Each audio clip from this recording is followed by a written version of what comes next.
Hey everybody, Dudeman here. You got the Dudeman again with you. This time I'm reviewing a very unusual bass that I found on eBay. I was looking for like a short scale, a cheap short scale bass and a fretless short scale.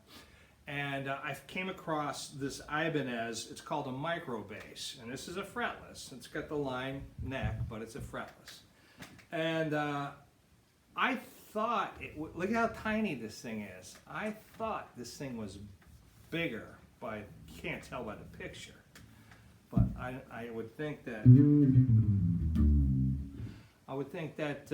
by looking at it on me, I don't have another bass next to me, I'd compare it, but this thing is barely over 5 pounds, and it's a cute little thing.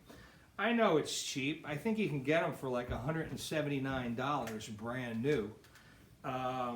So I don't even know how they make them for that much. But the pickups, yeah, they're probably really cheap, and the electronics is probably all cheap because you see kind of cheap knobs. And the bridge, I mean, they look okay. They sound, the pickups sound okay to me.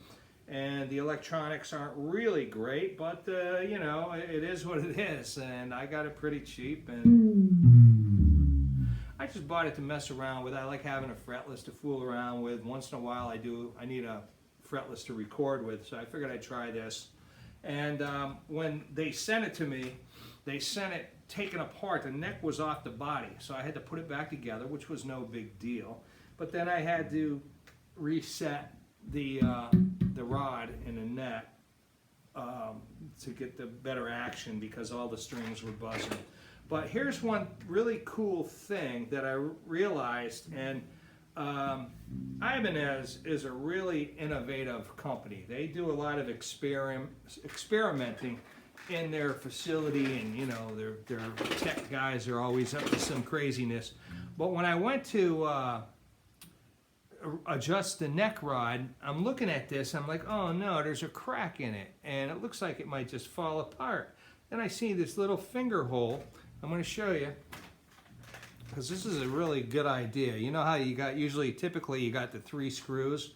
Well, they put a little finger thing over here where you can just pull it out. You don't even have to take the strings off or anything. And look at that. Oh, I'll show it to you. See that? It opens up like that. And you just put your wrench in there. You don't even have to take it off. It hinges on that 1 screw there. Can you see that? Yeah? Okay, good. So it hinges on that screw, and then when you're done, you just goes right back into position. So I like that. I think they should do that with all basses, because I have a tendency to lose those little screws. I mean, you drop one of them little tiny screws and forget it. It takes off somewhere, and you never find it. It's under the couch, or a cat ate it or something. But anyway, so this is actually a pretty good bass for what it is. I would think like a guy who plays fretless and does a lot of traveling, and maybe he's traveling and he wants to bring a bass with him to practice with. He's not doing gigs or something, like just something fun to practice with.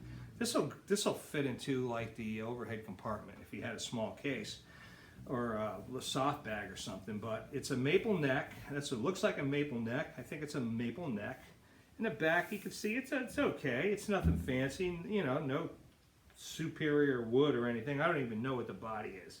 And the cheap knobs, like I said, I don't care about knobs though. And the pickups look okay, and I don't know.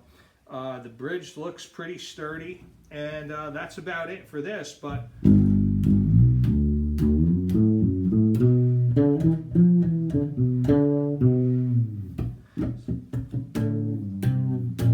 all right, so what you got here is volume, tone, and this is your pickup selector. All right, so there's no center detents in the tone or the pickup selector, but this is your bridge pickup. I mean your neck pickup. It's full counterclockwise.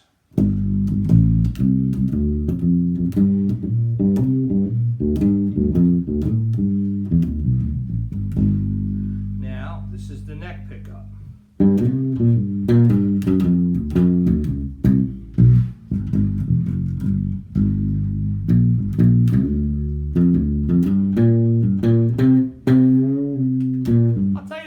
Tone isn't too bad for these cheap pickups and electronics. I can't even badmouth it because to me it sounds all right. Now listen, I'm not a fretless player, okay? So I don't know. What do I know? I'm a regular big finger player who's trying to learn slap.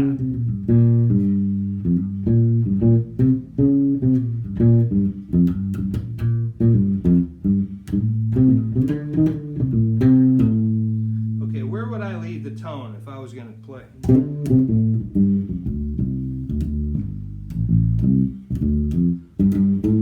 Well, I think if I'm going for that like upright bass sound, I'm going to leave it on full bridge.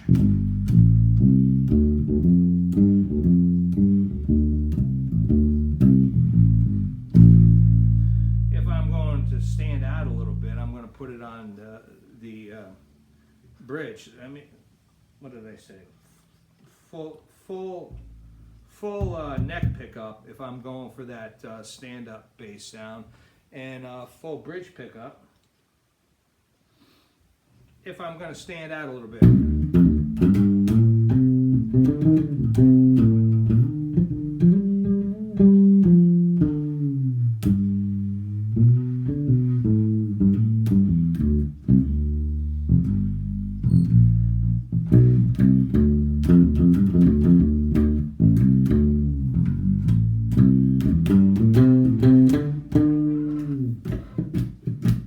I'll tell you what, I have fun with this thing. I just picked it up not too long ago. It's like, you know, pretty cheap, used bass, but I had to share it with you because I thought it was pretty cool. I mean, and for what it is, it doesn't sound that bad. You know, if you really wanted to soup it up, just put some better pickups or electronics in it. Damn, you don't need active electronics in this. It's a fretless. You just leave it passive. It's cool. So that's the Ibanez. I'm a big Ibanez fan. I got a few of them.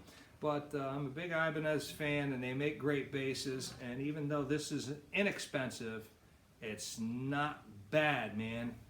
$179. Come on, man. Come on, man. I'm not going to start slapping on this.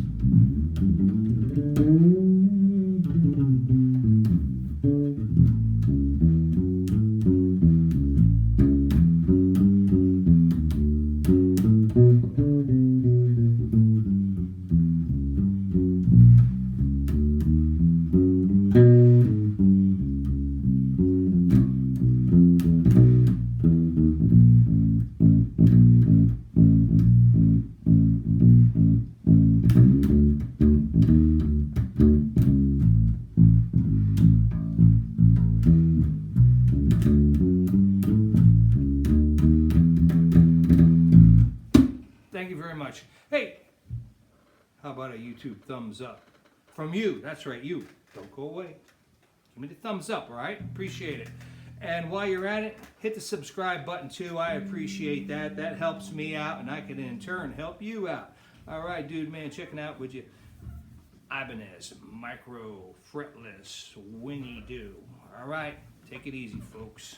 We'll see you on the next one. We got plenty more coming up this week.